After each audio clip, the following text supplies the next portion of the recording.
MetsMinute Nation, it is me, Todd, back for another episode on this Sunday, May 1st. Well, it's always good to be a fan of Mets Minute, we know that, but this week it was especially fun to be a fan, specifically of the Mets as well. 8-game winning streak coming to an end today against the San Francisco 49 Giants.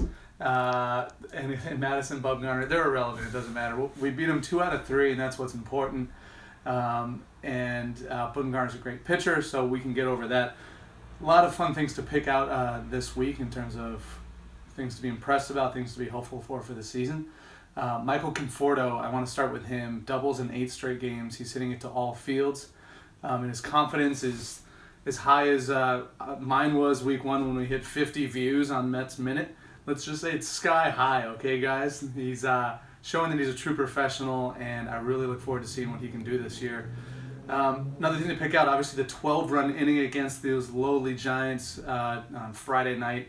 Not much to say there other than it proves the Mets can win against really good teams. They've been beating some bad teams earlier in the week, the Reds and the Braves. Sorry, Emin and Avi. But it's good to see them beat a good team and just absolutely clobber them in the way that they did there. What was fun on Saturday was seeing our boy Wilmer finally go yard again.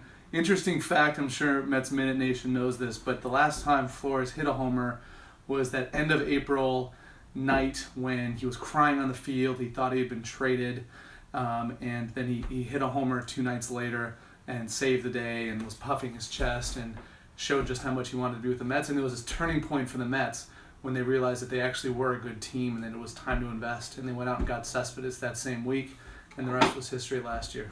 Tough ball.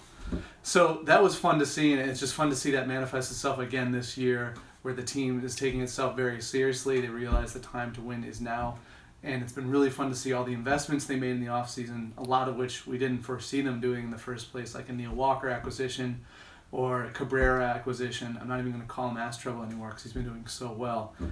Really starting to pay off. The whole order, top to bottom, is scary right now.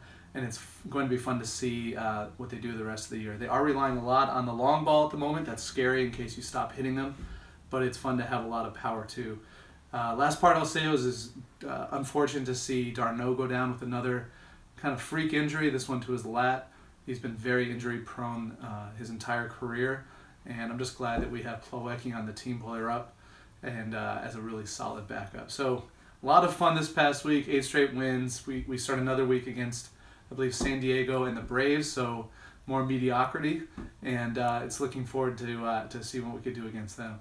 So I leave you, of course, with a question. I love getting flooded with answers every week, so it encourages me to ask you more real mind benders.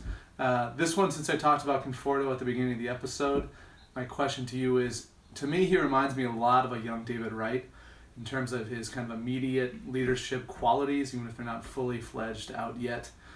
His power, his athleticism, and my question is, can he become a Captain America in 5-10 years as we see Wright kind of start to fade out before our eyes this season? Is this the next coming? Thoughts on that? Are they in the same league? Are they not? Is it Conforto have potentially a higher ceiling? Would love to hear your thoughts. And as always, thank you for tuning in. Feel free to subscribe, and I'll see you next week. Mets Minute Nation.